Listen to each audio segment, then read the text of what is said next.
Hello friends, Academic Zone welcomes. Friends, today we will discuss about feminism. Literary theory आज discuss करेंगे feminism को और पूरे इत्मीनान के साथ फेमिनिज्म को बिल्कुल कंप्लीटली आज डिस्कस करेंगे। तो इत्मीनान के साथ आप लेक्चर देखिए, लेक्चर थोड़ा लंबा होगा। Let's start. First of all we must know what feminism is. Feminism है क्या? देखिए, फेमिनिज्म का मतलब है कि खासकर हम 17th-18th सेंचुरी की शुरुआत में, हालांकि एंशिएंट टाइम में भी ऐसा हुआ है कि फीमेल्स ने जब अपने राइट्स के लिए आवाज उठाई, जब उनको ये लगा कि उनका फीमेल होने की वजह से, जेंडर जो है बायसनेस की वजह से, they are not able to you can say get benefit of certain rights and certain positions, then they raise the banner of protest. अब फेमिनिज्म जो है it has a long history. पुराने time में भी हम, चाहे वो शाफो रही हो, ग्रीक जो पोइट रही है शाफो, या अरिस्टोफेन्स का एक प्ले है लिसिस्टा, लिसिस्ट्रेटा। साफो की पोइट्री में या अरिस्टोफेन्स के लिसिस्ट्रेटा में भी हम फेमिनिज्म की झलक देखते हैं।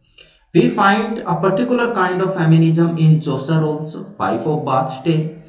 तो इसका मतलब है कि ये कहें कि ये एक मॉडर्न फिनोमिना है, ये बात बिल्कुल सही नहीं। हाँ, एक पर्टिकुलर एक सिस्टमेटिक पॉइंट ऑफ व्यू से जो एक मूवमेंट बना, तो वो हम कह सकते हैं कि it is a modern phenomena, but it has its roots in ancient literature also. हम इस तरीके से कह सकते हैं। अब फेमिनिज्म क्या है कि भी जो वीमेन्स है ना, उनकी प्रॉब्लम्स, सफरिंग्स, उन चीजों के खिलाफ जो आवाज उठी है, ठीक है। और ऐसा क्यों हुआ है? Because from the very beginning the whole world, the society of whole world has been dominated by men. Patriarchal society है। उस पेट्रियार्कल सोसाइटी में फीमेल की पोजीशन क्या है, उसको सेकेंडरी माना गया है, सेकेंड सेक्स माना गया है, जैसे कि सिमोन दे beauvoir ने बोला। तो that's why she was not you can say considered as equal to man. अब थोड़ा सा हिस्टोरिकली यदि बात करें तो जो टर्म फेमिनिज्म है, first time as a term it appeared in France. It appeared in France in late 1880s। किसके द्वारा? Hubertine Auclert, this is the name, in her journal la Citoyenne as ला फेमिनिटी। ये फ्रेंच वर्ड्स हैं।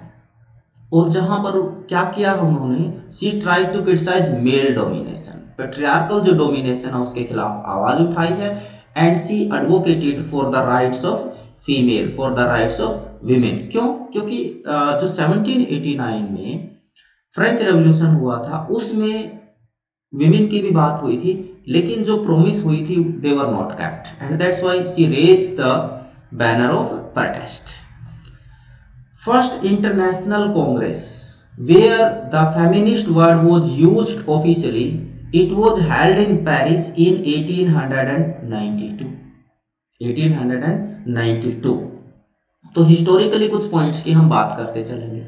उसके बाद यदि बात करें हम, जो है प्रॉपर जो फेमिनिज्म की यदि बात करते हैं, तो first decade of 20th century the term appeared in English, means England Britain में in 1910, first decade of 20th century, America by 1920, and the Arab world as निसीविया। तो इन दिस वे जो मूवमेंट यूरोप से start हुआ था, यदि आप modern phenomena देखोगे, मॉडर्न सिनेरियो देखोगे, तो you will find certain kinds of feminism. Black feminism is there, you can see European feminism is there, Indian feminism is there, Arabian feminism is there। तो you find so many kinds of feminisms। तो feminism जो है, if you talk about इटिमोलॉजिकली, इटिमोलॉजिकली क्या है इसका history? Etymologically, it you can say derives from Latin word femina, Latin word femina, और femina का मतलब होता है women's issue, women's issues। अब फेमिनिज्म जो है, it concern female just not as a biological category, यहां पर ये समझने की बात है, they are differentiating between gender and sex. Sex is natural and gender is a social constructed phenomena. और जो फीमेल है उसको जो बराबरी का दर्जा नहीं मिला है because of this gender biasness that is a social construction by male in patriarchal society you can say. ठीक है, तो they are not only you can say talking about biological category but female gender as a social category, जैसा कि मैंने अभी बताया. And feminism जो है that women's oppression tied to their sexuality. Why? Because they are woman, they are female, different from male, and that's why they are not considered as you can say equal to men. तो this is the major problem, यहाँ पर जो है issue उठते हैं. अब उसके बाद देखिए एरिस्टोटल ने क्या कहा है, थोड़ा सा यदि पीछे जाए, female is female by virtue of a certain lack of qualities. It means that कि female is lacking certain qualities and those qualities we find in man which women lack. It means that कि she is not equal to male, equal to man. ये Aristotle ने कहा है. और इस coat को Simone दे ब्यूवर second sex उनकी book है 1949 में पब्लिश होती है, उसमें कोट भी करते हैं. और सेंट थॉमस है वो क्या कहते हैं, woman is imperfect man. It means that in classical literature, European classical literature, in Greece also, from the very beginning, even the very renowned scholar like Aristotle, Saint Thomas, and later Milton and William Shakespeare, they even did not consider female equal to male. There is a beautiful play by William Shakespeare named Hamlet, and in this play there is a dialogue, frailty thy name is woman, and the dialogue uttered by Prince Hamlet. So it means that the great authors like Aristotle, Shakespeare, Saint Thomas, तो उनका भी जो नजरिया है वो इस तरीके का. If we talk about the ancient time, in ancient time also Christian de Pizans 1405 work La Cité des Dames, ये फ्रेंच टाइटल है, प्रोनाउंसिएशन हो सकता है प्रॉपर ना हो.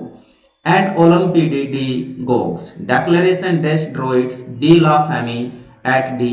इट मीन्स दैट कि we find certain type of works in ancient time in 15th century and this is the work of 18th century.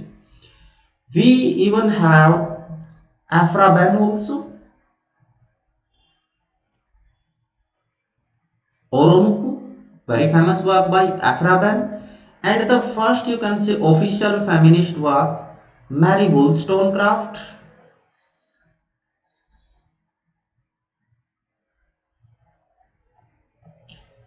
Vindication rights of women. Vindication rights of women. That published in 1792. It does not mean that कि only female wrote about females, women. Certain men were there who were writing about female, who were talking about their rights. साथ में एक और चीज जो important है कि feminism is not a singular phenomena, is not a particular kind of phenomena where we find only one kind of approach and one kind of thinking. Feminism is a complex notion and in different societies, different nations, different strata, we find different kinds of feminism. One more thing that is very important to understand here, the political you can say protest, the political demands of females also different that of from feminism. हालांकि उनको ही उनका एक part ही इनको माना भी जाता है, तो अलग अलग तरीके से हैं. कैसे? जैसे यू कैन से कि differences in meaning and connotation, वो पर्टिकुलर एथनिक ग्रुप को लेकर हो सकता है. Sexual orientation, social classes, nationality. It means that कि जो फेमिनिज्म एक वाइट फीमेल के लिए है, उसकी जो दिक्कतें हैं, उसकी जो प्रॉब्लम्स है, सफरिंग है, वो एक ब्लैक जो वुमन है उससे अलग है. ब्लैक की अपनी अलग दिक्कतें हैं. ठीक है ना, एक ट्राइबल की अपनी अलग दिक्कतें मिलेंगी। इट मीन्स दैट कि इसको एक सिंगुलर हम मूवमेंट या एक सिंगुलर अप्रोच के साथ डील करें, इट इज नॉट पॉसिबल। तो that's why it is a complex phenomena where we find plurality of approaches. देखिए बेल हुक्स, जो कि एक ब्लैक ऑथर है, बेल हुक्स, ये अपना नाम कभी भी कैपिटल में नहीं लिखती हैं। रीजन क्या है? Because she was named after her grand mother, और इसीलिए ये अपने आप को उनसे छोटा मानती थी, तो उन्होंने कभी नहीं लिखा। सेकेंडली, ऐसा भी माना जाता है कि उन्होंने ये कहा था कि there is inequality between male and female and that's why I will never spell my name as capital. तो वो डिफाइन करती है फेमिनिज्म को। उनका एक वाक है, feminism is for everybody passionate politics.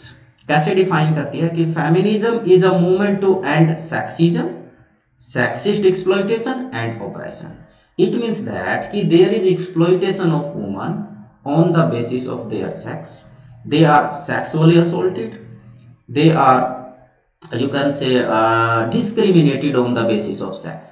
Sex का मतलब यहाँ पर सेक्सुअल असोल्ट के साथ साथ बाकी जो चीजें हैं। अब आप जो है जेंडर के बेसिस पे एक वुमन को, उसको आप वेजेज कम देते हैं, उसको तवज्जो कम देते हैं, पॉलिटिकल राइट नहीं है, शुरुआत में वोट का राइट नहीं था, वो सारी चीजें यहाँ पर जो है बेल हुक्स मेंशन कर रही हैं कि sexism, sexist exploitation and operation. ये इनकी बुक में जो पेज नंबर 8 है उसके ऊपर वहां से लिया गया है, रेफरेंस में साथ में दे रहा हूं, you can check. Secondly, now certain kind of feminisms are there, as I told you, American feminism, French feminism, या फिर आप कह लीजिए ब्रिटिश फेमिनिज्म। इसके साथ साथ लिबरल, रेडिकल, सोशलिस्ट फेमिनिज्म, ये पर्टिकुलर 3 काइंड्स माने जाते हैं। इसके अलावा black feminism is there, Chicana feminism is there, so many kinds of feminism. तो हम बात करेंगे वन बाय वन, थोड़ा थोड़ा जो है बात करेंगे और आपकी एक अंडरस्टैंडिंग हो जाएगी फेमिनिज्म की। First, liberal feminism.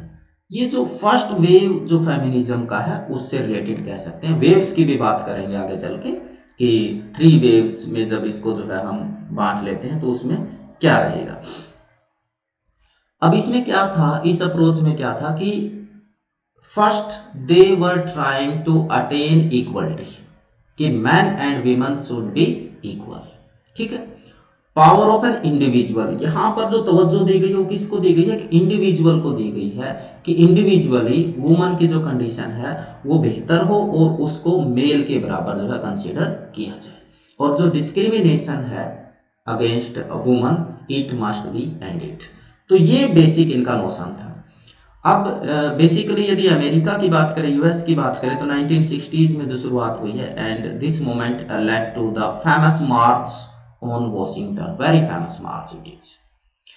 सेकेंडली, अब इस मार्च का क्या था? To move the ideas and principle of liberal feminist to another level. यहां से जो शुरुआत में जो सिर्फ बात हो रही थी, बराबरी की बात हो रही थी, इक्वलिटी की बात हो रही थी, अब उससे एक स्टेप आगे तक ये मार्च लेके जाता है। और नेक्स्ट जो स्टेप होता है, क्या कर रहे हैं कि these women are talking about the equality. कहां पर बात करिए? अगेंस्ट, बिफोर द लॉ, कानून के जो है बराबरी हो, मेल फीमेल के नाम पे कोई डिस्क्रिमिनेशन ना हो, एजुकेशनल एंड प्रोफेशनल अपॉर्चुनिटीज, उनको पढ़ने के बाद पोजीशन हासिल करने की जो है बराबर की अपॉर्चुनिटी हो। जैसे आज भी आप देखोगे मिलिट्री में अभी भी फीमेल को वो पोजीशन नहीं मिली है जो होनी चाहिए। It means that still this you can से, आप कह सकते हो कि जो मूवमेंट है अभी भी इसका जो पूरा अटेनमेंट है, अचीविंग है, वो नहीं कह सकते हैं। चेंज इन मैरिज लॉज, उस टाइम के जो मैरिज लॉज थे उसमें चेंज, यानी कि वुमन की अपनी मर्जी होनी चाहिए कि वो अपनी मर्जी से शादी करें। प्रॉपर्टी, ये तो बहुत ही बिल्कुल रिसेंट फिनोमिना है, बहुत ज़्यादा दिन नहीं हुए हैं, कि जो फादर है उसकी प्रॉपर्टी में बेटी का भी हक हो, ठीक है, या हस्बैंड की जो प्रॉपर्टी है उसमें वाइफ का हक हो। तो we are talking about almost 60 years back, हम आज की बात नहीं कर रहे हैं। तो इनइविटेबल डाइवोर्स, कि मैन जब चाहे डाइवोर्स ले सकता है। Equal pay for equal work, as I told you कि क्या होता था कि जैसे मेल को वेजेज ज़्यादा मिलती थी, फीमेल को वेज कम मिलती थी। जो सोशलिस्ट जो फेमिनिज्म, उसमें इसकी हम बात और थोड़ा सा डिटेल के साथ करेंगे। प्रोटेक्शन फ्रॉम रेप, कि भाई सेक्सुअल असोल्ट ना हो। तो ये सारे के सारे जो डिमांड थे लिबरल जो फेमिनिज्म था उसके अंडर आते हैं। और साथ में इसने ये भी कहा है, इस ग्रुप ने, ये जो डेफिनेशन दी गई है given by Tom, great feminist, society has a false belief that women are by nature less intellectually and physically capable than men, कि हम इस बात को ही जुठलाते हैं, इस बात को मानने के लिए तैयार नहीं है कि भाई ये कह दे कि नेचुरली ही जो फीमेल है वो मेल के बराबर नहीं है, चाहे वो इंटेलेक्चुअल लेवल पे बात हो या फिजिकल लेवल पे बात हो। दे आर नॉट कैपेबल, और यू कैन से कि they are not equal to male. तो ये बात मान के, ये कह के ही वुमन को जो है हाशिए पर रखा गया है, सेकेंडरी माना गया है। And this is the main belief, main notion that you can से makes the woman available for exploitation. And liberal feminism या liberal feminists, they raised their banner against this issue. They were not ready to accept, they were not ready to digest this notion that women are not equal to men naturally. They are not, you can say, physically as much powerful as men and intellectually also. So they denied, they totally denied to accept this fact. Secondly जो liberal feminist हैं उन्होंने और क्या कहा कि जो patriarchal society है, it fuses sex and gender together, कि there are two things, one is sex, it is natural, one is male and second one is female. लेकिन जो जेंडर है, as I have already mention, कि it is a socially constructed phenomena, and when man वो अपनी सहूलियत के लिए क्या करता है, ही ट्राइज टू फ्यूज दोनों को, क्योंकि इसी के नाम पर फिर उसके जो है एक्सप्लॉइटेशन करता है। तो इसीलिए चाहे वो जॉब्स की बात हो या कहीं भी बात हो, तो इसीलिए वो जो है इसका टोटली क्या करते हैं, डिनाई कर देते हैं मानने के लिए। तो that's why it was a major thing. तो ये एक पॉइंट था। The second type you can call it radical feminism. अब ये रेडिकल फेमिनिज्म क्या है? रेडिकल फेमिनिज्म जो सेकंड जो नोशन आया, या यूं कह लीजिए सेकंड वेव आई, तो इन्होंने जेंडर को मानने से मना कर दिया कि जो जेंडर का क्या है, they advocate the elimination of gender. जो लिबरल फेमिनिस्ट क्या कर रहे थे कि जेंडर के नाम पर एक्सप्लॉइटेशन ना हो, डिस्क्रिमिनेशन ना हो, लेकिन रेडिकलिस्ट क्या कह रहे हैं कि हम जेंडर को मानते ही नहीं है, कि जो है भाई कि वुमन जो है ये किसी भी तरीके से इंफीरियर है, इसको टोटली खारिज कर दिया रेडिकल फेमिनिस्ट्स ने। और अमेरिका की यदि बात करें तो इस मूवमेंट के जो लीडर थे वो कौन थे? Ti Grace Atkinson and Shulamith Firestone. We are talking about US now. अब देखिए, उनको ये भी लगा कि भाई जो वुमन है ना, आज इसकी जो पोजीशन है वो सिर्फ इसलिए नहीं है कि उसके पास पॉलिटिकल या सिविल राइट्स नहीं है। जो फर्स्ट वेव जो फेमिनिज्म है या जो लिबरल फेमिनिज्म है, उनको लग रहा था कि यदि उनको पॉलिटिकली लॉ के सामने बराबरी का दर्जा मिल जाए, सिविल सोसाइटी में बराबरी का दर्जा मिल जाए, तो फिर उनका काम हो जाएगा।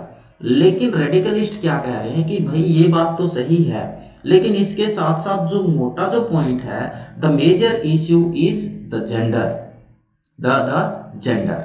If we are not, you can say, trying to eliminate the gender discrimination, then these political and civil rights will not benefit us.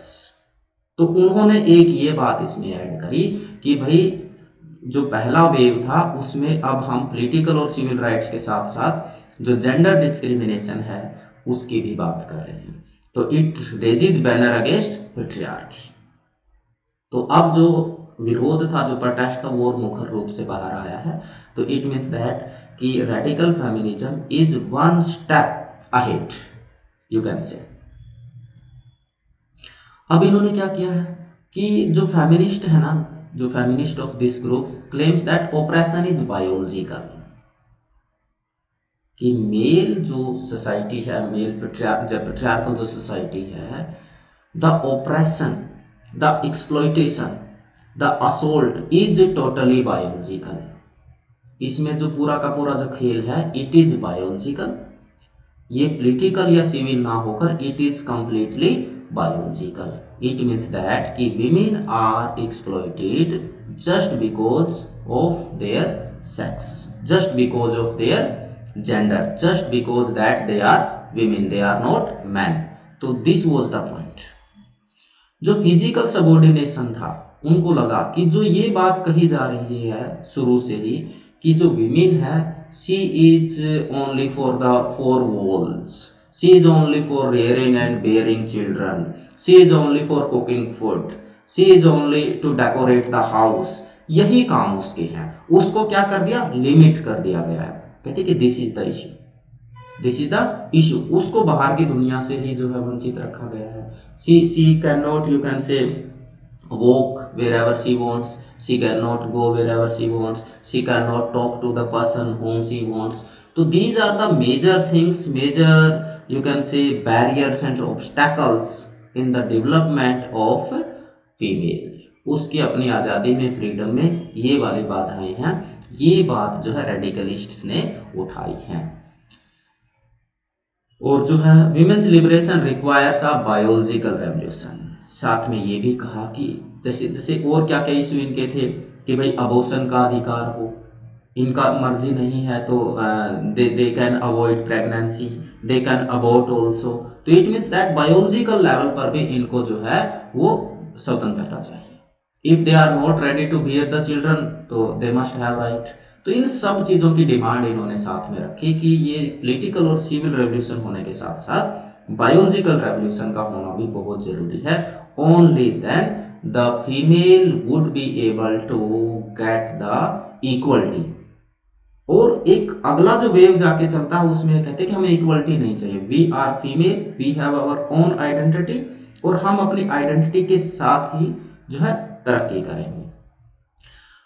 तो साथ में ये जैसा कि ऑलरेडी हम बात कर चुके हैं, child bearing and rearing is also painful and oppressive and they said that the technology must be used to reduce the pain, the birth pain. ठीक है ना, क्योंकि यदि आप थोड़ा सा पीछे जाके देखोगे तो so many women were died at the time of delivery and that's why they are demanding कि टेक्नोलॉजी मस्ट बी यूज्ड। चाहे वो अबॉर्शन की बात हो, चाहे वो डिलीवरी की बात हो, चाहे मेंस्ट्रुएशन की बात हो, जो ये फिजिकल पेन है it must be reduced, it must not be an obstacle in their life because it is natural. और इस ये नेचुरल है तो इसको एक जो है जो पेट्रियार्की है वो एक ढाल बनाती है अपनी, कि इसीलिए आप लोगों को जो है कोई भी टफ काम नहीं करना होता, क्योंकि आपको जो है you are to rear and bear children, you have to get pregnancy, you suffer from menstruation also। तो जो एक लेडी को एक लेडी बनाते हैं, एक फीमेल को एक फीमेल जो बनाते हैं, जो नेचुरल चीजें हैं, उनको मेल पेट्रियार्की ने क्या किया, एक ऑब्स्टैकल की तरह, एक लैग की तरह जो है पेश किया गया। तो they raise banner against this discrimination.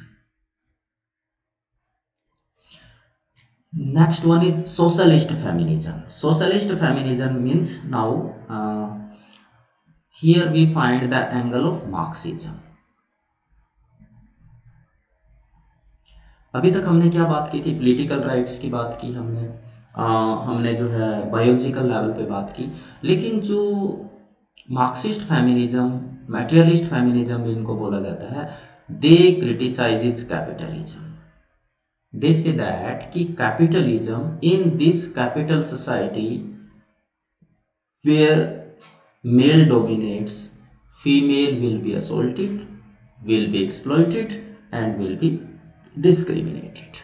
तो क्या है कि ये जो कैपिटलिज्म है, it is dehumanizing, it is anti-humanity and that's why it is also a major cause for the oppression of women। So that's why they you can say raise banner against capitalism also। They criticize women's unpaid labor। ठीक है, अब यहाँ पर समझने की बात क्या है कि विमेन कहती हैं कि जो मेल है, suppose one is house wife, all the time she keeps on working at home, there is no holiday in her life। if you are an office person, you have Sunday in your life, sometimes some other gazetted leaves also, but a woman, a housewife cannot go for even a single holiday. There is no Sunday. There is you can say no limited hours also. Fix hours नहीं है कितने घंटे काम करना है. Office का जैसे time होता है कि सुबह 10 से शाम को 5 बजे तक है, लेकिन एक वुमन के लिए कोई नहीं. और दूसरी बात ये है कि you are working 8 hours in office and you are getting salary remuneration out of it. But the woman who is doing house chores, domestic chores, she does not get any, you can say, salary. If she wants to buy even a very petty thing, उसको यदि कुछ भी खरीदना है, even 10 रुपी यदि उसको पे करने हैं या स्पेंड करने हैं, she is totally dependent on the, if you are a girl then father, if you are a wife then husband. So it means that there is the lack of finance security also, finance liberty also. तो वो unpaid है और उसको कामगार भी नहीं माना गया है. ये भी नहीं माना गया है कि वो काम करती है, उस काम को काम भी कंसीडर नहीं किया गया है. तो ये भी एक पॉइंट, ये किसने उठाया? ये उठाया आपके सोशलिस्ट फेमिनिस्ट ने. सेकेंडली ये क्या करते हैं कि दे reject the idea that liberation for women requires the abolition of child birth. इससे पहले रेडिकलिस्ट क्या कह रहे थे कि जो इनका जो सेक्स है, जो बायोलॉजिकली कि they are to rear and bear children, तो they thought that this rearing and bearing children is a hindrance, is an obstacle. But socialist feminism से दैट कि it is not a hindrance, it is not an obstacle, rather it is patriarchy that tries to present it as an obstacle. Why? Because they want to limit woman to 4 walls of the house only. So that's why कि it is not the truth, it is not the reality कि woman is woman and it is natural कि she can bear and rear children, but it is not an obstacle, it is not a hindrance. We can live freely, we can enjoy the life with children also. लेकिन कब? यदि हम जो mail जो patriarchal जो approach है उसको समझें और उस कैनन को तोड़ें. तो ये जो बात कही है, किसने कही है? ये सोशलिस्ट फेमिनिस्ट ने कही है. तो कुछ और काइंड्स हैं जो हम बात करेंगे और उम्मीद करता हूं कि आपको चीजें समझ आ रही होंगी. अब देखिए बात करते हैं कि भाई ये ओप्रेशन की टाइम एंड अगेन बात हो रही है. यदि आप फेमिनिज्म पढ़ोगे, यदि आप मार्क्सिज्म पढ़ोगे, यदि आप पोस्ट कॉलोनियल पढ़ोगे, तो क्या पढ़ोगे? आप ओप्रेशन की बात करोगे. तो what kind of oppression it is, how many types of oppression. हालांकि उसको क्लियर कट मेंशन करना it is a daunting task, it is not an easy task. लेकिन बात करते हैं. The first, you can say, it might be considered the individual oppression. How? Individual oppression means कि attitude and actions that reflect prejudice against a social group, a particular kind of group कि एक prejudice against है. ये कैसे हो सकता है? ये religion के नाम पे हो सकता है, ये ethnicity के नाम पे हो सकता है, ये जेंडर के नाम पे हो सकता है. लेकिन यहां पर हम किसकी बात कर रहे हैं? जेंडर की बात कर रहे हैं. तो एक तो ये इंडिविजुअल जो है कि she is oppressed because she is woman. The second one is institutional oppression. Institutional oppression means कि you are making certain kind of policies where a particular group और a particular person can not feel comfortable. You are making policy against that particular person. For example कि यदि आप ऐसी policy बना रहे हो जिसमें फीमेल फिट नहीं बैठती, ठीक है ना, आपने जो है उसके लिए कोई रिजर्वेशन नहीं रखी है, उसके लिए उस इंस्टीट्यूशन में वहां पर कोई जो है उसको सिक्योरिटी नहीं है, तो वो क्या करेगी? फिर वो अपने आप उससे पीछे हटा लेगी. तो ऐसे में जैसे पॉलिसी जे था, लॉज ऐसे बना दे कि जो वुमन को सपोर्ट ना करता हो, अबॉर्ट नहीं कर सकती है, शादी अपनी मर्जी से नहीं कर सकती है, रेप की शिकायत नहीं कर सकती है. तो ऐसे हो.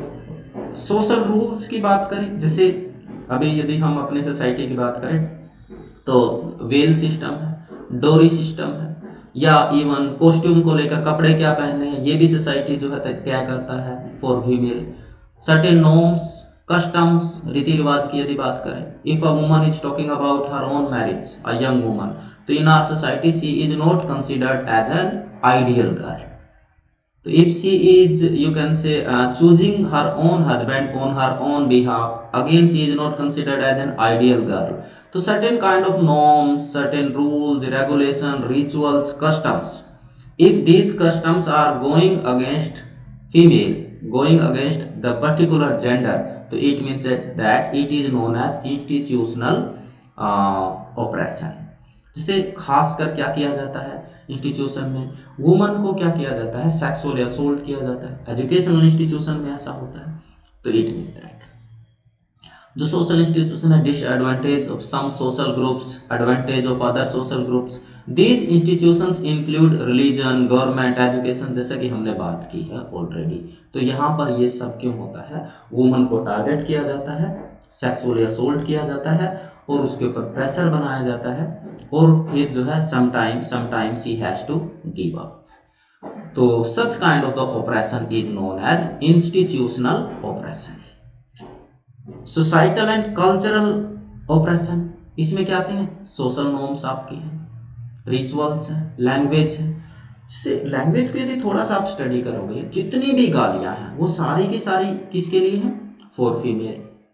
Sister sleeper, mother sleeper, mother fucker, ठीक है, जितनी भी गालियां, सारी की सारी गाली में जो जिसको क्रिटिसाइज किया गया है वो कौन है, जिसके अगेंस्ट सेक्सुअली असोल्ट की आप बात कर रहे हो, तो वो कौन है, she is woman, she is female. तो इट मींस दैट लैंग्वेज है वो सारी चीजें. If you talk about music, तो जो हमारा जो म्यूजिक है उसमें जो वुमन है उसको किस तरीके से पेश किया गया है, just as a means of beauty, as a means of sex also that can provide you the sexual pleasure, physical pleasure, nothing else. तो it means that ये सारी चीजें जो है ये फिर क्या हो गया, सोसाइटल और कल्चरल ऑपरेशन.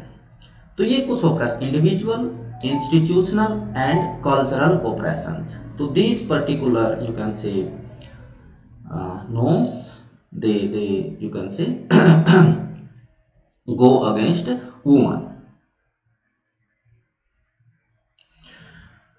अब हम बात कर रहे थे, हमने बात की liberal feminism, radical feminism and then socialist feminism. One more feminism is there, that is black feminism और womanist feminism. There is a term womanism, question भी आया था ना नेट में. तो this term was coined by Alice Walker. Alice Walker the great novelist, Afro American है और इनका बहुत ही फेमस वर्क है the eyes who were watching God.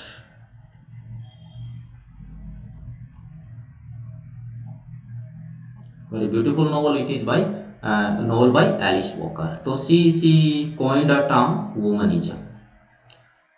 अब हुआ क्या, इसमें जो व्हीलर हैं, क्रिटिक हैं, वो ब्लैक फेमिनिज्म को जो है डिस्क्राइब करते हैं. उसकी डेफिनेशन एक बार देख लीजिए कि black feminist is a person historically an African American woman academic who believes that female descendants of American slavery share a unique set of life experiences distinct from those of black men and white women. ध्यान रहे कि शुरुआत में जो feminism वो क्या कह रहे हैं कि देयर इज अ डिफरेंस, जो लाइफस्टाइल है उसमें क्या है, एक साइड मैन है और दूसरी साइड विमेन है.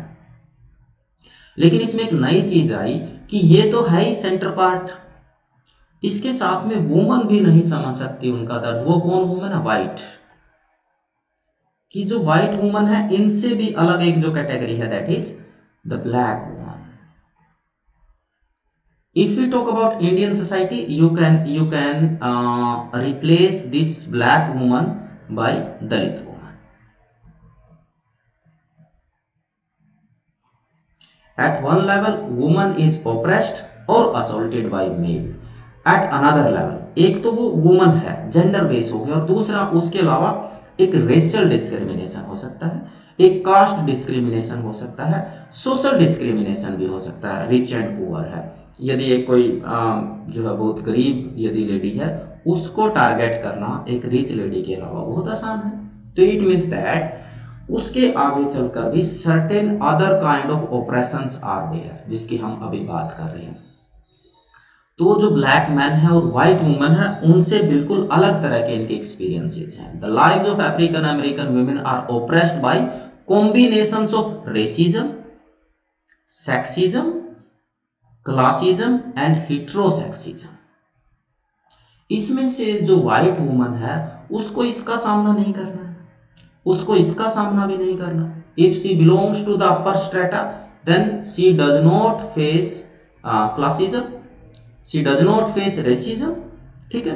But if you are black woman or if you belong to the down strata or the lower strata of the society, you might be a Dalit woman, then you have to face oppression at one another place also.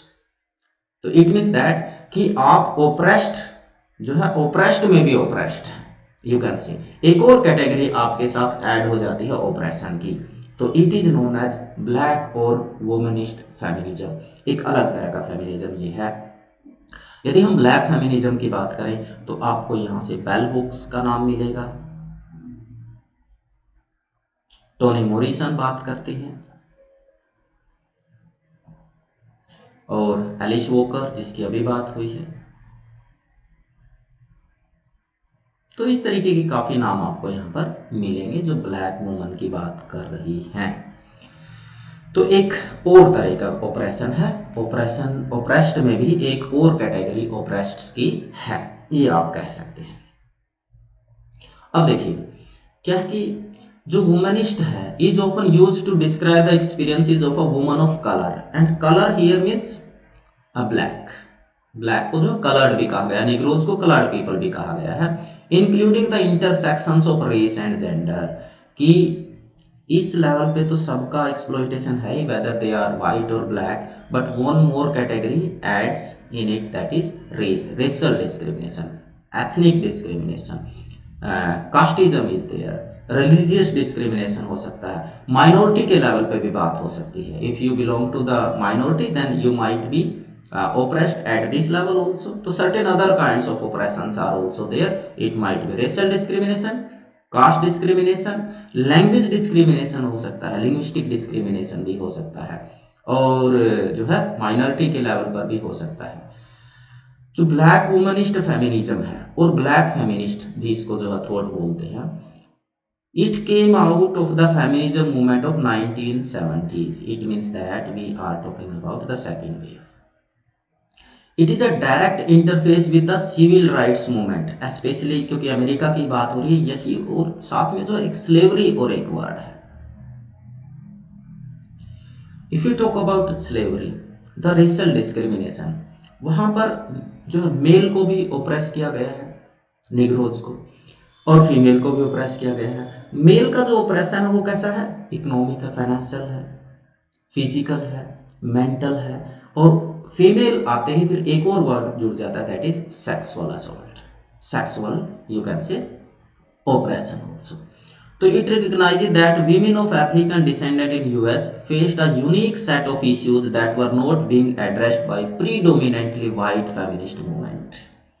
अब ये क्यों जरूरी हो गया, इनको लगा कि जो फेमिनिज्म है या जो फेमिनिस्ट है, व्हाइट फेमिनिस्ट है, they can not understand our situation. If they are not capable to understand our situation, they cannot, you can say, raise the voice. They cannot understand what kind of oppression, what kind of lifestyle we are living. So that's why only these black women can understand their situation and can express their situation, and their demands are totally different that of from the white women. तो इसीलिए ये feminism उस feminism से एक अलग है, इनकी demands अलग होंगी क्योंकि इनकी प्रॉब्लम्स अलग है। डिमांड्स इसलिए अलग है कि इनकी प्रॉब्लम अलग है। तो एक जो व्हाइट वुमन है वो एक ब्लैक वुमन का दर्द पूरे तरीके से नहीं समझ सकती, हालांकि certain you can say examples are there, like Nadine Gordimer is there. Nadine Gordimer is a white woman writer. but she is writing about blacks.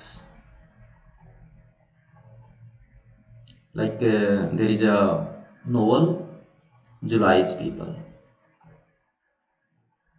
and in some other novels also she talks about blacks. एक white होने के बावजूद भी जो है सी is talking about blacks, लेकिन फिर भी जो ब्लैक्स है वो कह रहे हैं कि वो जो असली जो उनका प्रॉब्लम है, जो दिक्कतें हैं, वो एक ब्लैक ही समझ सकता है. तो that's why one more feminism came into existence and that feminism are known as black feminism या वुमनिस्ट फेमिनिस्ट थॉट. ये एक नया जो है एंट्री यहाँ पर होती है यदि हम बात करें अमेरिका की या अफ्रो अमेरिकन जो रेस है. उसके बाद one more feminism is there, that is Chicana feminism. ये आपके लिए नया हो सकता है और इसको जो है जिकानिज्मा भी बोलते हैं. वाई? ये जो है it is a particular kind of race living in Latin American nations specially Mexico. अब जब यहाँ पर बात हो रही थी मॉडरेशन की बात हो रही थी, लिबरेशन की बात हो रही थी, तो ये जो ग्रुप है इन्होंने भी अपनी आवाज उठाई and they raise their banner against la family. La family का मतलब है कि what is your position in family. जहां से हमने शुरुआत की थी कि वुमन की जो जगह है वो घर के अंदर है. She is to rear and bear children, look after the children, look after the husband also, and prime purpose is to just to please the male. ठीक है, वो सारी पोजीशंस के अगेंस्ट एक आवाज उठी. ठीक है, ये क्या था कि feminism in various stages of development, it is recognition that women are oppressed as a group and are exploited as part of la Raza people. La Raza people, ये मैक्सिको की बात है.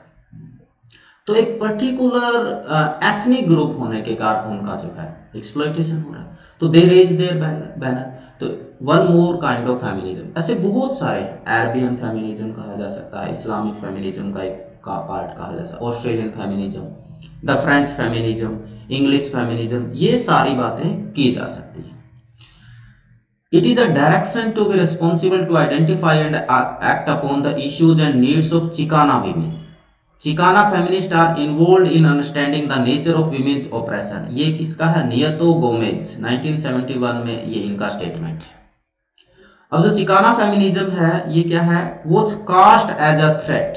थोड़ी देर पहले मैंने बात की थी कास्ट, रिलीजन एंड योर जो है माइनॉरिटी, एक पर एथनिसिटी भी जो है आपके लिए एक प्रॉब्लम क्रिएट कर सकती है.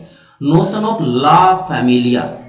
ला फैमिलिया का मतलब है कि the position in family and institution of machismo. Machismo क्या होता है?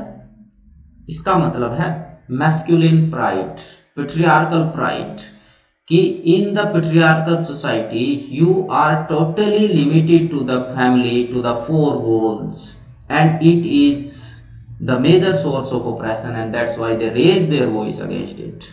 तो जब ये वॉइस मैक्सिको या लैटिन अमेरिकन कंट्रीज में उठती है तो इसको जो नाम दिया गया है वो है चिकाना फेमिनिज्म. उसको क्या नाम दिया गया है? It is considered as Chicana feminism. तो ये एक नया पॉइंट है आपके लिए, इसको आप नोट कर सकते हैं.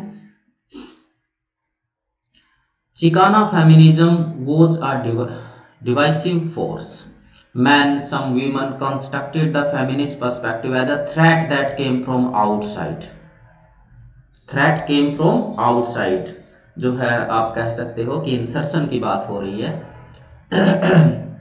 from white women. अब देखिए बड़ा इंटरेस्टिंग है ना कि पहले हम बात कर रहे थे कि मैन के कारण है. अब जो ये थ्रेट है, जो चिकाना फेमिनिज्म में नई बात है, the threat is coming from the other women. They are white women. And the women is also exploiting another woman on the basis of race. White woman is saying that I am superior to you, you are black and I am white. Second step might be कि one rich woman can exploit the poor woman. Third क्या हो सकता है? at the position of caste also, one belongs to upper strata, second one belongs to the lower strata. It means that इसके आगे इतने सारे जो है ब्रांचेज बन जाती हैं कि सिर्फ थ्रेट जो है वो मेल से नहीं वुमन से भी है. और खासकर हमारी सोसाइटी में तो ये कहा जाता है कि एक मेल वुमन की जो एनिमी है वो वुमन ही है. ऐसा होता नहीं है लेकिन ऐसा पेश किया जाता है. जो मेल है वो अपने आप को सेव करने के लिए वुमन को आगे कर देता है. बहू की जो सबसे बड़ी दुश्मन बनती है वो कौन बनती है? सोसाइटी की नज़र में दैट इज सास, वो ससुर नहीं होता। क्यों? ये पूरा एक कॉम्प्लेक्स है, वेब है, जिसको समझने के लिए बहुत खुले दिमाग से सोचना होगा कि एक्चुअली ये सारा का सारा जो जाल है ये क्या, patriarchal web we can call it, and we are to understand it. अब जो चिकाना मैकिज्मो है, perspective discrimination in education, role of Catholic church, ये यहाँ से आप एंट्री देख सकते हैं रिलीजन की, and the ways in which the culture continue to repress women were challenged. तो they raise their their voice against the role of church also, role of white women also, and their own man also, the cultural gaps, cultural rituals, उन सब को side करके जो आवाज उठी है, it means that now they are coming up, they are coming in the society, and they are trying to open new vistas for their lives, and that's why they are fighting for their rights.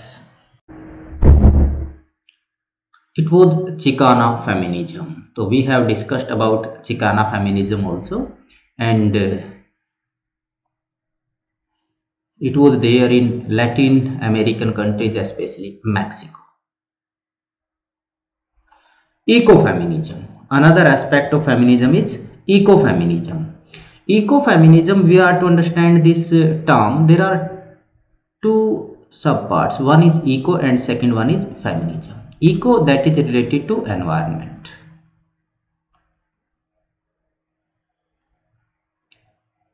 And feminism we know very well. In 21st century, we are facing a problem.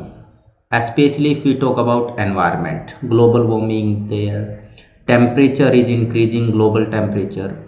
तो feminists कहते हैं कि if we want to save our environment, we are to, you can say, adopt the feministic view.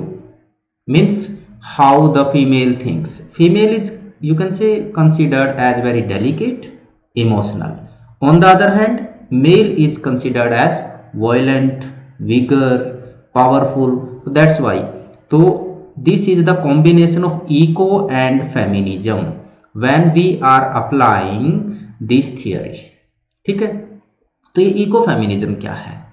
Actually common ground in both feminism and environmentalism, as I have already mentioned. तो it is a correlation between destruction of the planet and the exploitation of women. तो as the patriarchy exploited the women, in the same way we are exploiting the environment also. So it means that we are to save feminist, means female as well as environment. तो that's why दोनों ही तरह का जो exploitation है एक तरीके से उनको एक अलग एंगल से देखा गया है, उसको इको फेमिनिज्म हम कह रहे हैं. जहां पर जो फेमिनिज्म है ये नेचर के लिए यूज हुआ है, इको के लिए यूज हुआ है, और उसको उसी तरीके से हम एक्सप्लॉइट कर रहे हैं या डिस्ट्रॉय कर रहे हैं जिस तरीके से हमने फीमेल के साथ किया है. तो यहां पर एनवायरनमेंट को फीमेल कंसीडर किया गया है एक तरीके से. तो it intersects with issues of socio economic privilege, speciesism and racism. These are the major areas which are covered under ecofeminism. Socio-economic, जिसमें सोशल प्लस इकोनॉमी, ठीक है, और स्पीसीजम, a particular kind of species, and racism. Racism we have already discussed in black feminism also. जो eco feminist है वो क्या कहते हैं? Contend that both the destruction of the planet and its inhabitants are at stake, खतरे में है, और only way to avoid this disaster is through taking a feministic perspective of the world. तो it means that we are to adopt feministic perspective if we want to save our globe, or earth. और earth की जब बात करते हैं तो इसके लिए भी हम फेमिनाइन टर्म ही यूज करते हैं. Earth, that is the symbol of productivity. In the same way woman is also the symbol of productivity. और रिसेप्शन भी बहुत जबरदस्त है. जो अर्थ है, it you can say absorb each and everything. In the same way, female also absorbs each and everything. So that's why there is a combination of environment and female. And this particular kind of study, this particular kind of approach is known as ecofeminism. अब देखिए, यदि हम बात करें अब दूसरा जो point of view है, when we try to understand modern feministic aspect और फेमिनिज्म और feminist movement, for our comfort we divide it into three waves, three phases आप कह सकते हैं। और वो थ्री वेव्स किस तरीके से हैं रफली डिवाइड किया गया है। First of all, the concept originated with Irish activist. This concept of waves was originated with the activist Francis Power Cope in 1884। जो भी हम कोई भी नई बात जब कर रहे हैं तो साथ में उसका हिस्टोरिकल पर्सपेक्टिव जरूर देख रहे हैं, क्योंकि क्वेश्चन इस तरीके से पूछ लेता हो, फर्स्ट टाइम ये टर्म कहाँ यूज हुई, किसने इजाद किया था, इस तरीके से। तो जो फर्स्ट वेव जिसको माना जाता है ये जो 19th सेंचुरी है, 19th सेंचुरी 1910-20 से लेकर अर्ली 1800 समथिंग से लेकर 19th सेंचुरी और देन 20th सेंचुरी का जो अर्लियर पार्ट है इसको कवर करता है। इसमें खासकर जिसमें आपका वर्जीनिया वुल्फ लाइक जो फेमिनिस्ट है उनको इंक्लूड किया जाता है। ये लोग किस चीज का मेन थिंग है, सफरेज। एक्चुअली फेमिनिज्म की जो जड़ें हैं, जो रूट्स हैं, वो सफरेज मूवमेंट में शामिल है। सफरेज क्या होता है, एक टाइम था जब वुमन को वोट का राइट नहीं था। वुमन तो छोड़ दीजिए, मेल को भी सबको वोट का राइट नहीं होता था।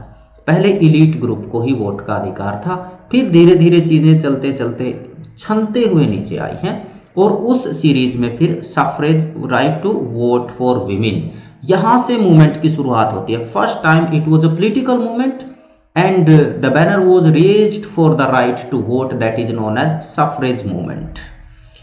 ठीक है। Secondly, working conditions, working conditions के ऊपर जो है, वेजेज के ऊपर, काम के घंटे फिक्स करने के लिए, वो सारी चीजों के ऊपर काम हुआ।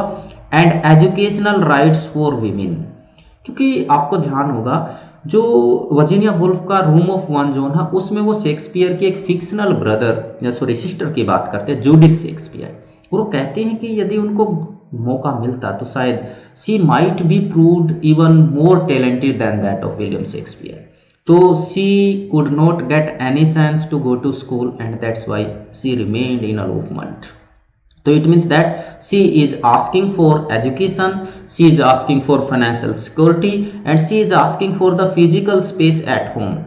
Along with physical space she is talking about the mental space also. A room of one zone 1929 में ऐसे पब्लिश होता है और ये बहुत पॉपुलर ऐसे जो है वो वर्जीनिया वुल्फ का रहा है। सेकंड, इसकी डिटेल में हम बात करेंगे, first wave, second wave, third wave. अभी सिर्फ एक बार रफली, सेकंड जो वेव है ये माना जाता है कोई रफली 1960s टू 1980s के बीच में। It deals with inequality of laws, यहां पर बात पॉलिटिकल हो जाती है, as well as cultural inequalities and the role of women in society. ये वाले इश्यूज जो हैं वो मेजर हो गए। तो जो first wave of feminism Europe का जो है, इसकी जो इंपॉर्टेंट टेक्स्ट है इसमें एक तो जो सबसे पहला जो टेक्स्ट माना जाता है दैट इज मैरी वुllstonecraft। मैरी वुllstonecraft कौन है? She was the wife of William Godwin, William Godwin who is famous for his book political justice. और ये पीबी शैली के ससुर भी थे। और पॉलिटिकल जस्टिस जो बुक है विलियम गॉडविन का, इसने लगभग जो पूरा जो रोमांटिक जो इरा रहा, जो पोइट्स रहे, उनको इन्फ्लुएंस किया है। वुllstonecraft का क्या मानना है? She believed that education is the best way to get equality for women. वो कहती हैं कि यदि वुमेन को अपनी पोजीशन ठीक करनी है, उसमें सुधार करना, the only thing that is required is education. और यही चीज जो है रिसेंटली मलाला यूसुफजई ने भी कही है, the best weapon to improve the plight of women is education. ऐसा मलाला यूसुफजई जो कि पाकिस्तान से हैं बेसिकली, जिनको कैलाश सत्यार्थी जो कि इंडियन हैं, दोनों को कोलैबोरेशन में पीस के लिए नोबेल मिला था, वो भी यही बात कहती हैं। वर्जीनिया वुल्फ का जो टेक्स्ट है room of one zone, we will talk about room of one zone in detail later. अभी सिर्फ मेंशन करें कि ये भी इसी दौर का या इसी वेव का टेक्स्ट है जिसकी मैंने अभी बात की थी, रूम ऑफ वन जोन। दूसरा क्या है इसमें, एलिजाबेथ कैंडी, सेंटन मैटलिडा, जोसलिन गेज, ये सारे के सारे जो है ये वाले जो फेमिनिस्ट हैं they are there and they are advocating divorce laws also to protect the rights of women. तो ये आपका था first wave. Right to vote की बात करेंगे थोड़ा सा, क्योंकि यहीं से बात शुरू हुई है ना। If you talk about right to vote we are talking about women, male की नहीं बात कर रहे। तो इंग्लैंड में 1918 में, जर्मनी 1919, यूनाइटेड स्टेट्स 1920, और इसके बाद जो कंट्री है, जो ये तो मेजर यूरोपियन कंट्रीज हो गए, जो इसकी यदि हम बात करें स्पेन की तो 1931 में, ब्राजील 1932 एंड फ्रांस 1944। इतना लेट फ्रांस जैसे कंट्री में भी वीमेन को, ऑर्डिनरी वीमेन को वोट डालने का जो राइट मिलता है इन 1944। ये dates historical point of view से इंपॉर्टेंट है, मैंने सबकी ही लिख दी है। Italy 1945, Japan 1946, Argentina 1947, Belgium 1948, Chile 1949, Greece 1952, इतना एडवांस सिविलाइजेशन होने के बावजूद, इंडिया 1953, पहले चुनाव 1952-3 में ही होते हैं इंडिया में तो खैर, मैक्सिको 1955, इजिप्ट, स्विट्जरलैंड बहुत देर से स्विट्जरलैंड में तो 1974, sorry Switzerland 1971 and Portugal 1974, Finland, Norway, Denmark on the other hand and franchise women in 1906, 13 and 15 respectively. तो ये वो कंट्रीज हैं, उनके साथ में ईयर मैंने दिए हैं जहां पर उनको लेडीज को वोट डालने का जो है वो राइट मिलता है। तो ये इंपॉर्टेंट चार्ट हो सकता है, वैसे भी हमें पता होना चाहिए इन चीजों का।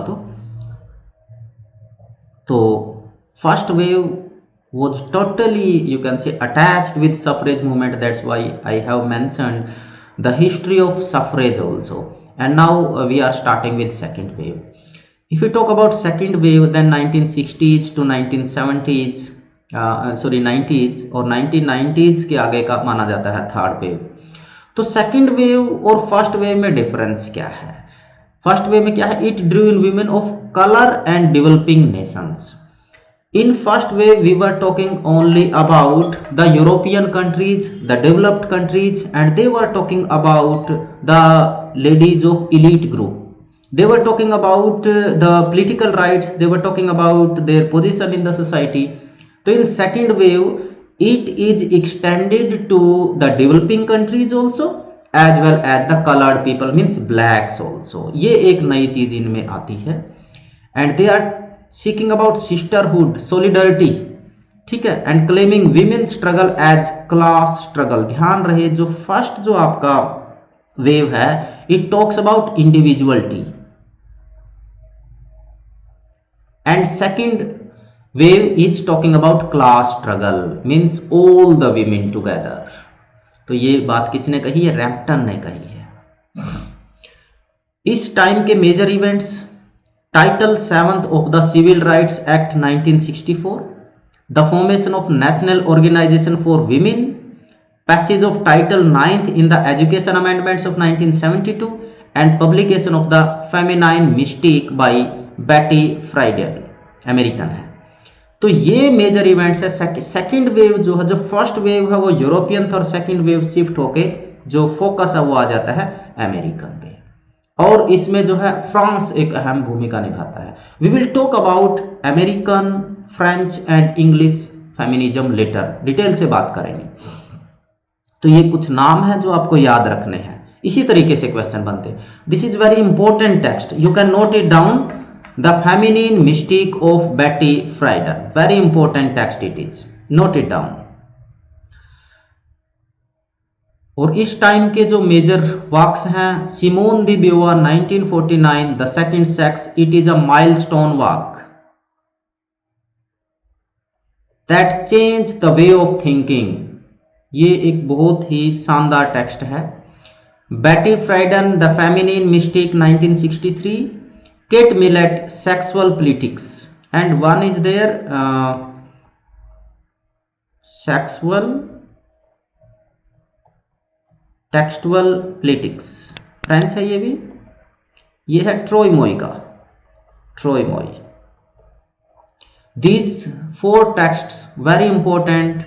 One is Simone de Beauvoir, Second Sex, Betty Friedan, Feminist Mystic, Sexual Politics by Kate Millett, और Sexual Textual Politics by Troy Moy. These four texts. ब्योवा जो है, सिमोन दी ब्योवा, वो लिखती हैं, ये फ्रेंच फ्रेज है जिसका मतलब है one is not born a woman, one becomes one. Very important statement it is. So many times it has been asked by the examiner. बहुत इंपॉर्टेंट है. It means that the woman, the feminine aspect as per Simone de Beauvoir is not natural, rather it is socially constructed. It is a social phenomena. 1970s were marked first United Nations UN conference on women और Mexico में 1975 में. तो these are the major events as well as major books written by certain feminist authors during that time.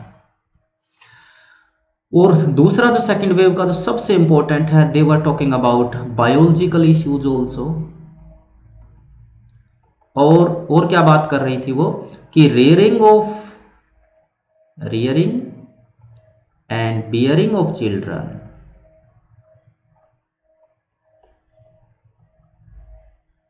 ये इनके लिए एक hindrance इनको लग रहा था. This was also a major important issue.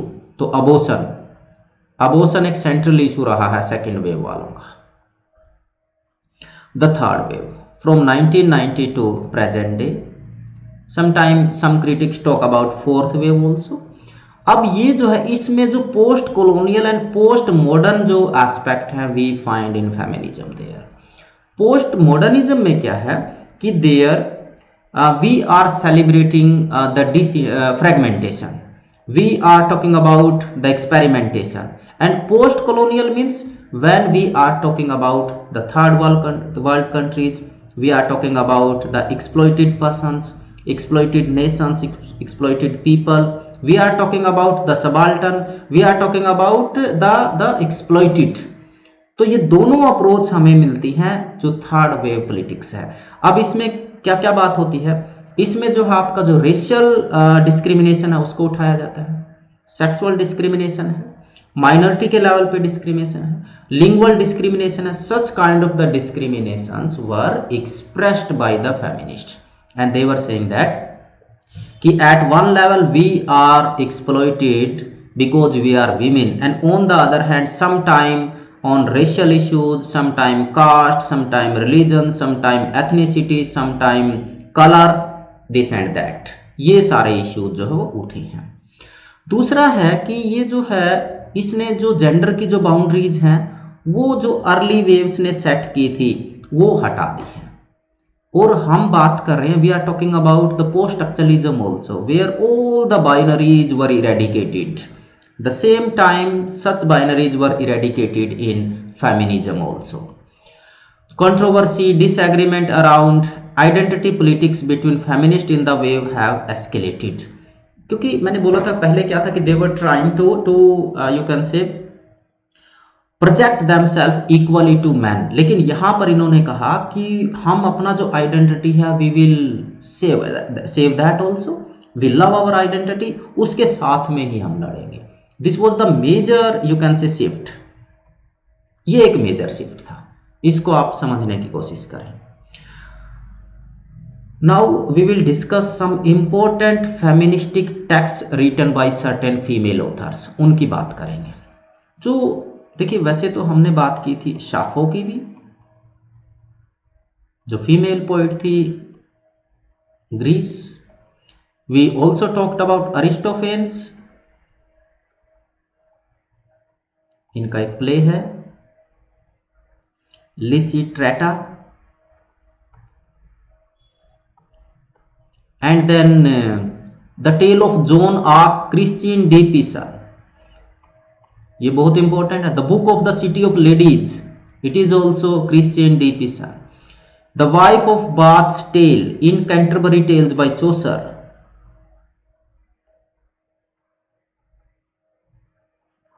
So these are the early classical texts on feminism.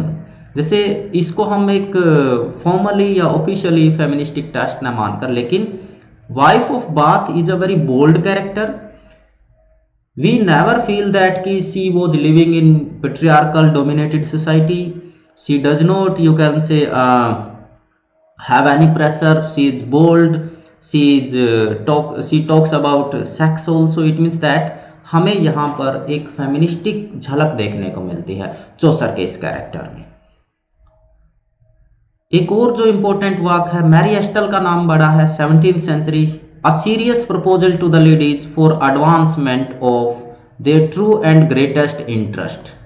A beautiful work by Mary Astell, 17th century feminist she is. Published in 1694. ये सारे वर्क्स नोट करने लायक हैं, paper में पूछे जाते हैं. A serious proposal, part 2. It published in 1697. Mary Astell का और कौन सा work, some reflections upon marriage occasioned by duke and duchess of Mazarin's case which is also considered, ये it is by Mary Astell 1700.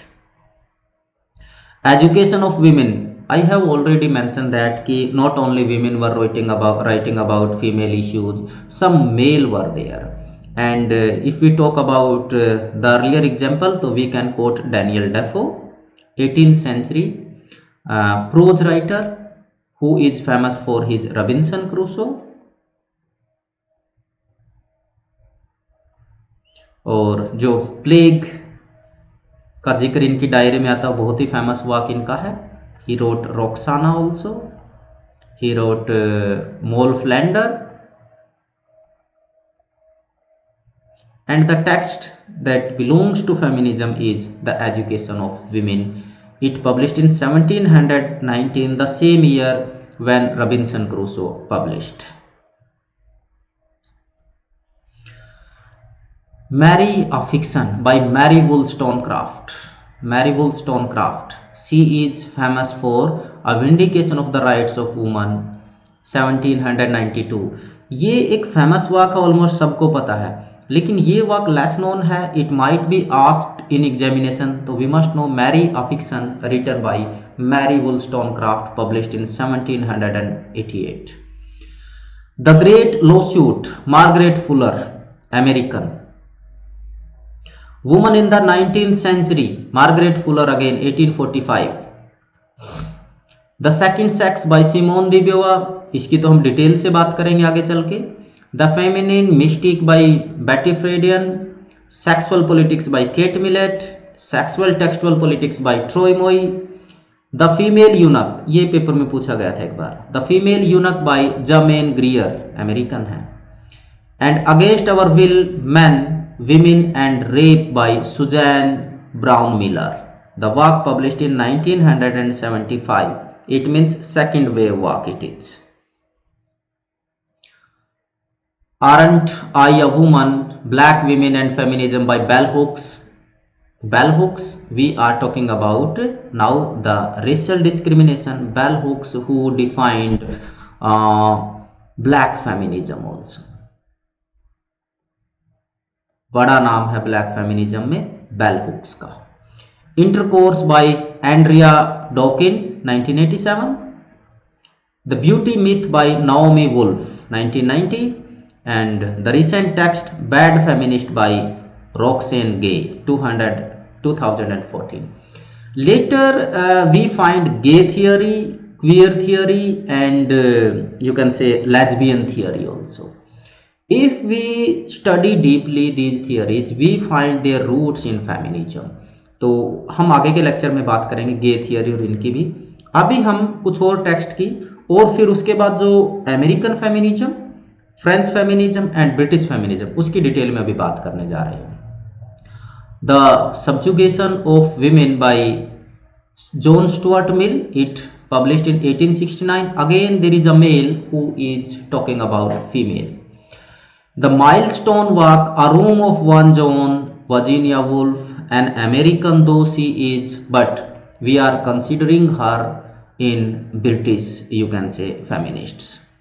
A Literature of Their Own 1977 written by Elaine Showalter, बड़ा नाम है Elaine Showalter का। The mad woman in the attic, it is an essay written by Sandra Gilbert and Susan Gubar. ये question कई बार आया, क्या आया है कि इसका जो टाइटल है from which work the title has been taken, and the answer is Jane Eyre, written by Charlotte Bronte.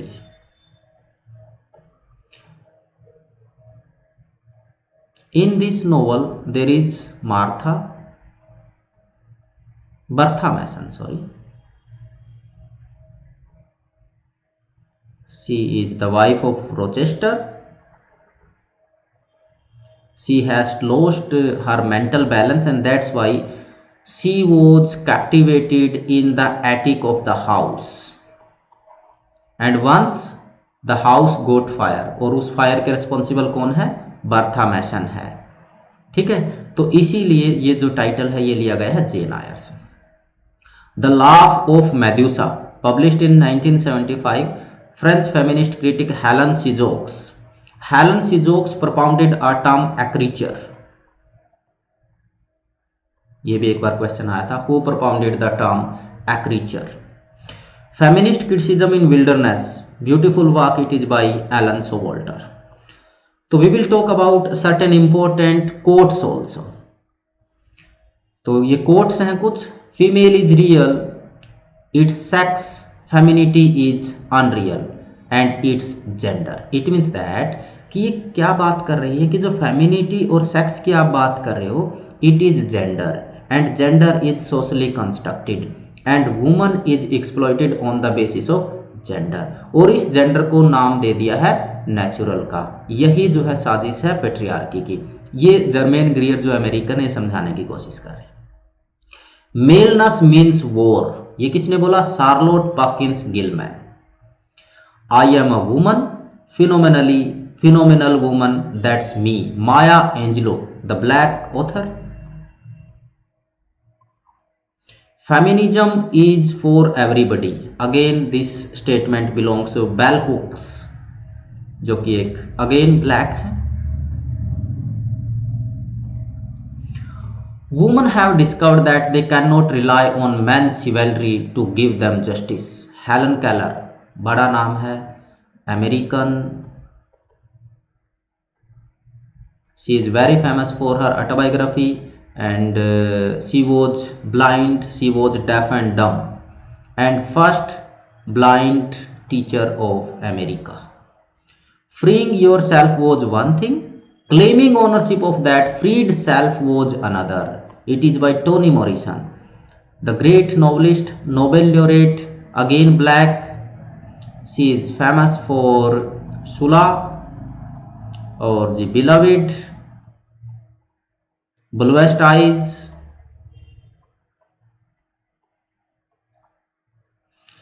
Slavery इनके वाक में एक इंपॉर्टेंट प्लेस अदा करती है, और racial discrimination. I hate to hear you talking so like a fine gentleman and as if women were all fine ladies instead of rational creatures. We none of us expect to be in smooth water all our days। Jane Austen। Jane Austen, who is famous for Pride and Prejudice especially। A woman must have money and a room of her own if she is to write fiction। Virginia Woolf, and the statement has been taken from Room of One John, the famous essay। As a woman I have no country, as a woman my country is the whole world। Again from the same essay, Virginia Woolf, one cannot think well, love well, sleep well if one has not dined well। So again she is talking about the freedom, and the line has been taken from Room of One John। So long as you write what you wish to write, that is all that matters, and whether it matters for ages or only for hours nobody can say। Again the quote has been taken from Room of One John। यहाँ से coat पूछी जाती है, इसीलिए मैं focus कर रहा हूँ इसके ऊपर। एक कोट आ ही जाती है तो हम मेंशन करेंगे जो मेजर ऑथर्स हैं उनकी। The outsider will say in fact as a woman I have no country, as a woman want no country, as a woman my country is the whole world, from 3 guineas, ये Virginia Woolf का है, 3 guineas, ये शायद repeat हो गया है. The history of man's opposition to women's emancipation is more interesting perhaps than the story of that emancipation itself. From A Room of One John. So all the quotes, last 4-5 quotes have been taken from Room of One John. Second sex Simone de Beauvoir का text है, वहां से कुछ important statements हैं. If I want to define myself I first have to say I am a woman. ये पूछा जाता है कई बार, I am a woman. All other assertion will arise from this basic truth. A man never begins by positing himself as an individual of a certain sex. It shows the differences, the discrimination on the basis of sex. He is a man is obvious. और इसमें जो otherness का जो concept है, ये भी question एक बार net में पूछा गया था. The philosophy of otherness is found in the work of Simone de Beauvoir, the French feminist series. Otherness का कॉन्सेप्ट किसका है, ये क्वेश्चन कई बार पूछा गया है. All oppressions creates a state of war and this is no exception. Again the line has been taken from second sex. ये सारे की सारी second sex से ही है. No one is more arrogant toward women, more aggressive or scornful than the man who is anxious about his virility. Virility, you can say productivity, vigorous. So again the quote from second sex. The body is not a thing, it is important, it is a situation, it is our grasp on the world and our sketch of our project. तो ये सारी की सारी यहाँ तक के जितनी quotes हैं, all the quotes have been taken from the second sex, beautiful text written by Simone de Beauvoir, published in 1949. Now we are free to come and go as we please, not in sorrow but in laughter. ये किसका है, Elon सोवाल्टर का है. अ literature of their own, यहां से coat ली गई है. Elon सोवाल्टर American है. और in contrast to angry or loving fixation on male literature, the programme of gynocritics, ये नोट कर लीजिए, क्वेश्चन आया हुआ है कई बार. Who introduced gynocriticism? Gynocriticism by Showalter. A Creature by Sijox. Otherness by Simone de Beauvoir. और Womanism Alice Walker. Certain terms are there, you can note them down together. तो गाइनोक्रिटिसिज्म ये, और साथ में ये भी ध्यान रखें ये किस बुक में, वर्क में आया है इनका. Toward a feministic poetics, beautiful essay by Elaine Showalter. Toward a feministic poetics, literature of their own, literature written in wilderness. ये 3-4 वाक है एलन सोवाल्टर के, बहुत इंपॉर्टेंट है, आपको नोट करने चाहिए. Now we will discuss about French feminism, American feminism and British feminism respectively. So first we are taking a French feminism. If we talk about French feminism, then Julia Kristeva, Louis Irigaray, Helen Sijox, Simone de Beauvoir, these are the big guns. Julia Kristeva, she was you can say influenced by Lacan especially, and we find the influence of Sigmund Freud also. तो जो psycho analytic study है उसको language में apply करते हैं लाकान, और उसको feminism में फिर अप्लाई करती हैं जूलिया क्रिस्टेवा. तो she is talking about language here. तो she was aware the reliance only on this maternal language. यहाँ पर वो लैंग्वेज के बेसिस पे भी स्टडी कर रही है कि द लैंग्वेज इज मैटरनल. ये पेट्रियार्की के हिसाब से डिजाइन की गई है. As I told you, all the जो आप कहेंगे जितनी भी गालियां हैं, ठीक है ना, वो सारी की सारी किसके ऊपर बेस करती हैं, फीमेल के ऊपर बेस करती हैं. तो ये स्टडी है क्रिस्टेवा का. Luce Irigaray, She is advocating the patriarchal discourse from Plato, Freud, Marx to Lacan. इनको क्या करती है? अंडरमाइन करती है. तो Louis, she was undermining the big male authors like Plato, Freud, Marx and Lacan. Same thing we find in Simone de Beauvoir also. Helen she jokes. She talks about the solidarity, the sisterhood between logocentrism and phallocentrism. Logocentrism, that is based on region, idea. Phallocentrism, it is the symbol of male patriarchy. phallus, ठीक है ना, penis. Simone de Beauvoir, she was the colleague of Sartre. और Simone de Beauvoir एक और type का feminism आप कह सकते हो, existentialism, existential feminism. Existential feminism इनके वाक में देखने को मिलता है, क्योंकि Sartre is known for her his existential study philosophy. Second sex 1949. और सिमोन दी ब्यूवा का एक और वाक है जो इंपॉर्टेंट है, that is English translation that appeared in 1952. Second sex का सबको पता है, English translation 1952. Abortion and contraception were illegal at that time. और उसके बाद जो है फिर जो है अबॉर्शन का और इनके लिए भी आवाज उठाई गई. और ये देखिए जिसकी मैंने अभी बात की थी, the concept of otherness we find in the writings of Simone de Beauvoir. The Ethics of Ambiguity, again by Simone de Beauvoir, and the text published in 1940 and 47. Man thinks his body a direct connection with world, while woman's body as a hindrance, prison. It is a quotation has been taken from Simone de Beauvoir writing. वैसे हम Simone de Beauvoir की कुछ quotes की पहले भी बात कर चुके हैं. अब मैं चाहता हूं कि जो नेशन वाइज है, अभी फ्रांस की बात कर रहे हैं, उसके बाद अमेरिका की बात करेंगे और अमेरिका के बाद हम बात करेंगे ब्रिटेन की. मेरी कोशिश यही है कि आपका कहीं से कोई क्वेश्चन छूटे ना, यदि फेमिनिज्म से क्वेश्चन आता है तो. बिल्कुल शुरू में हमने बात की थी, female is a female by virtue of certain lack of qualities.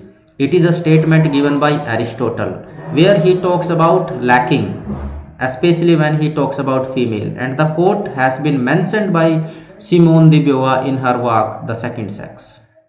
और इसीलिए वो जो है इसके लिए क्रिटिसाइज करती है, अंडरमाइन करती है इनको इसमें. He is the subject, he is the absolute, she is the other, the philosophy of otherness. One is not born a woman, rather becomes a woman. These are the important lines by Simone de Beauvoir. Simone de Beauvoir undermines or criticized D.H. Lawrence, Freud, and she called them जो है materialists also.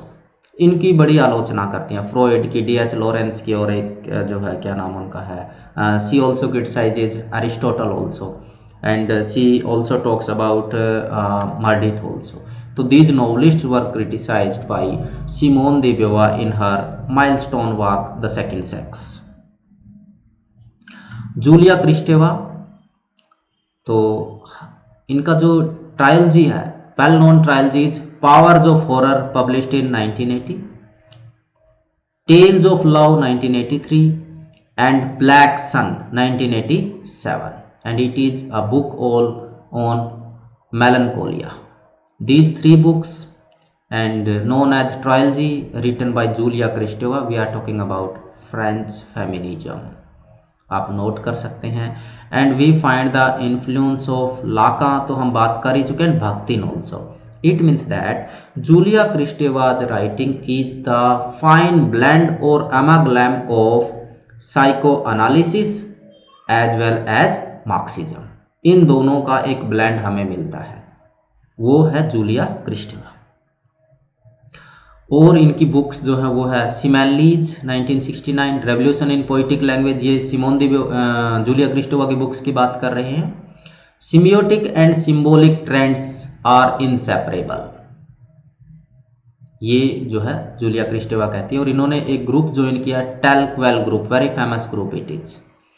About Chinese women 1917, desire in language 1980, all these works written by Julia Kristeva. एक दो text का सबको पता है, लेकिन मैंने उनकी हर टेक्स्ट को यहाँ पर मेंशन कर दिया है ताकि आपसे कोई क्वेश्चन छूटे ना। Helen Cjox, another name in French feminism is Helen Cjox, and she propounded the philosophy of écriture, जिसका मतलब होता है फेमिनाइन और फेमिनाइन राइटिंग। ये भी पूछ सकता है कई बार। इनकी एक बहुत ही फेमस कोट है, we are living an age where the conceptual foundation of ancient culture in the process of being undermined. It is spoken by Helene Cixous and the works by Helene Cixous, the newly born woman 1975। This is the important, ये paper में कई बार पूछी गई है, the laugh of the Medusa 1975। Woman must write herself, woman must put herself into the text as into world and into history by her own movement, very famous line by Helen Cjox। Luce Irigaray की कुछ books है, speculum of the other woman 1974 में, this sex which is not one 1977 में। ज़्यादा बड़ा नाम नहीं है, लेकिन बुक्स का हमें पता होना चाहिए। कई बार क्या आ जाता है, मैचिंग में क्वेश्चन आ जाता है। Now we shift towards American feminism. So we have talked about French, and in French we talked about Helen Cjox, Julia Kristeva. We also talked about Simone de Beauvoir and Irigue. So Betty Friedan, the prominent figure in America, and her The Feminine Mystic, very famous book published in 1969. She founded National Organization of Women in 1966, major event। और क्या है, जो middle class American woman है उनके बारे में बात करती है। Entrapment within private domestic life and their inability to pursue public career. जो मिडिल क्लास फैमिली है वो कहती है कि उनकी जो जिंदगी है वो घर में गृहस्थी में उलझ के रह जाती है, करियर कुछ भी नहीं है। तो this issue was raised by Betty in American society. Another great work in American feminism, Mary Ellman, Thinking About Women, ये भी पेपर में आया हुआ है। केट मिलेट, ये तो बहुत इंपॉर्टेंट टेक्स्ट है, sexual politics. It is also important, Germaine Greer, the female eunuch, and Shulamith Firestone, the dialectic of sex. These are the important American feministic works. Kate Millett बड़ा नाम है, sexual textual politics, concern female sexuality and the representation of women in literature.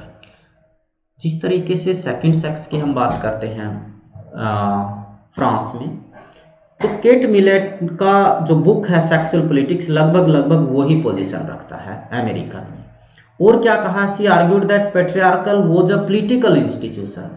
When we talked about the oppressions, we talked about institutional oppression. So there she is mentioning patriarchy as a political institution, and this institution is there just to exploit the female। जैसा कि उसने लिखा, relied on subordinated roles of women। तो woman को कौन से role दिए गए, सबॉर्डिनेटेड रोल दिए गए हैं, सेकेंडरी रोल दिए गए हैं, पोजीशन भी सेकेंडरी दी गई है।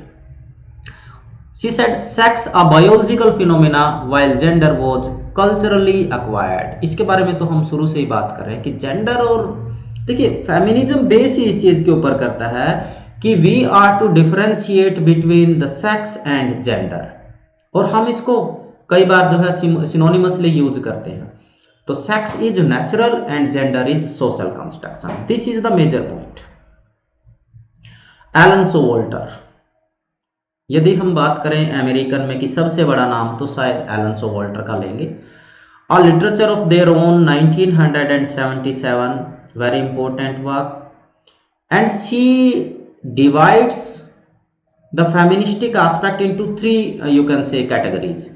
जिस तरीके से वेव्स में डिवाइड किया गया, तो ये अपने तरीके से करती हैं।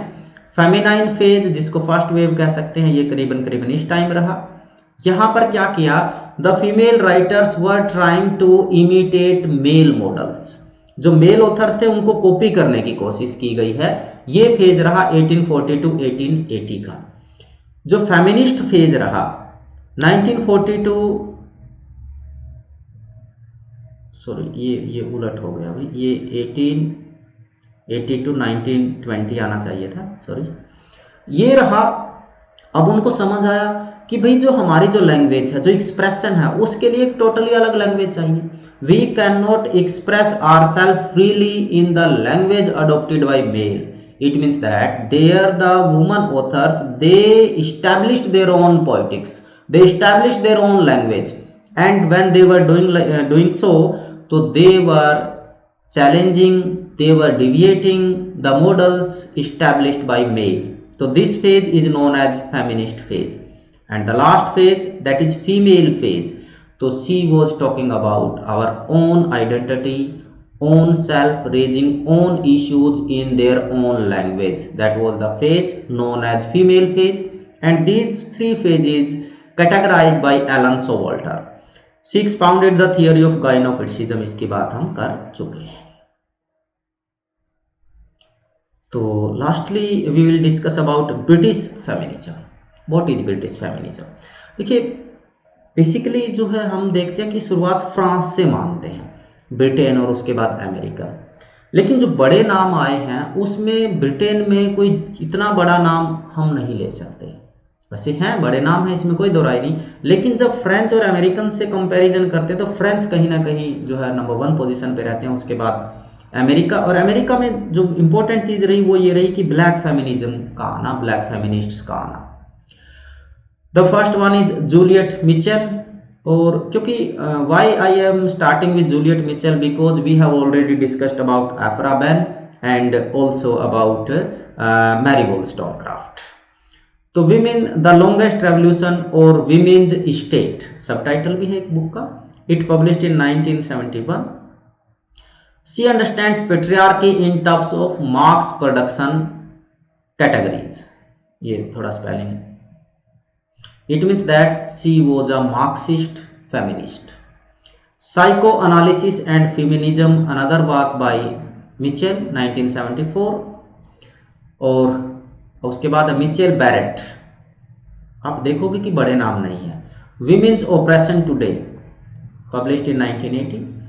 जो इसमें हालांकि मैंने शुरू में भी बताया था कि वर्जीनिया वुल्फ ये basically she was an American, settled in England, remained in England, and Virginia Woolf जो है she committed suicide, she was the member of Bloomsbury group also। तो this is the lifespan। जो इनका जो work है A Room of One John, published in 1929, it is a milestone work। इसकी तो हम बात कर चुके हैं, कौन कौन सी कोट आई है वो भी डिटेल में बात कर चुके हैं। द अनदर वन इज जो है इट इज थ्री गिनीज 1938। ये क्या है? ये लेक्चर्स जो उन्होंने दिए उन लेक्चर्स का कलेक्शन है। The lectures were delivered at women's college Oxford university in 1928। Later they were published in the form of a book as 3 Guineas। Another milestone work by Virginia Woolf and it is an essay modern fiction published in 1919 एंड here she talks about novelistic realism and writers such as Wells, Bennett and Galsworthy। Modern fiction, और इन writers की चाहे वो Galsworthy हो, इन सबको वो क्या बोलती है? सी लेबल्ड दीज राइटर्स एज मैटेरियलिस्ट्स, ध्यान रहे। और मॉडर्न फिक्शन से एक बहुत ही फेमस जो है कोट है, the mind receives a myriad impressions, trivial, fantastic, evanescent or engraved with the sharpness of steel। Again, the next one is life is not a series of gig lamps symmetrically arranged, but a luminous halo, semi-transparent of consciousness at the end। These two quotes have been taken from modern fiction, beautiful essay by Virginia Woolf। Room of One John, it contains 2 parts, and here room is used as a metaphor। Room is the space, it symbolizes the physical space, it symbolizes the financial space, it symbolizes the psychological space, it symbolizes the mental space also। और इस space के बिना, इस room के बिना woman जो है वो राइटर नहीं बन सकती, ऐसा वर्जीनिया वुल्फ का मानना है। उसको फाइनेंशियल सिक्योरिटी भी चाहिए, उसको घर में एक जगह भी चाहिए, और घर में जगह होने का मतलब एज अ मेंबर भी एक जगह घर में होनी चाहिए, और उसके रहने के लिए फिजिकली तौर पे भी उसका अपना एक प्राइवेट रूम होना चाहिए। प्राइवेसी को बहुत ध्यान में रखा गया इस ऐसे में, वेरी डियर टू वुमन। और ये लिखती है woman must have money and room of her own if she is to write fiction. Fiction here means if she wants to express, if she wants the freedom of expression, these things are the first requirement of a woman इस patriarchal society में। She compares fiction with to a spider's web, ये room of one zone की बात कर रहे हैं। This web is not spun in mid-air but is attached to life at all four corners. It means that कि जो woman है उसकी लाइफ के ऊपर जो कैटकॉम बना हुआ है, जो वेब जो है वो केवल पेट्रियार्कल जाल है, उसमें से निकलना है तो उसके लिए हथियार क्या है? एजुकेशन है, उसको एक्सप्रेशन चाहिए, उसको फाइनेंशियल सिक्योरिटी चाहिए। Historically this freedom of mind pioneered by Aphra Behn, शुरुआत की बात करें उनकी बात को यहाँ पर ये उठा रही हैं। First who earn living by writer, the first woman writer, English writer ऐसा माना जाता है। She earn the right to speak their minds, बिल्कुल शुरुआती दौर में हमने बात की थी एफ्रा बेन की, ओरुमुको जिनका वाक है। In poetry, a woman was a high significant place, but in practical life, quite opposite. Why? Whenever we talk about beauty, we talk about woman. Whenever we talk about music, again woman is there. But when we talk about the real society, the real life, there is no place for woman. Woman is only to please man, इसका मतलब यही है, और यही जो है वो oppose कर रही है। तो फ्रेंड्स, ये था आपका फेमिनिज्म। मैंने कोशिश की है इसके हर एस्पेक्ट को कवर करने की। आई होप कि चीज़ें कवर हो गई होंगी। Thank you very much, thanks a lot.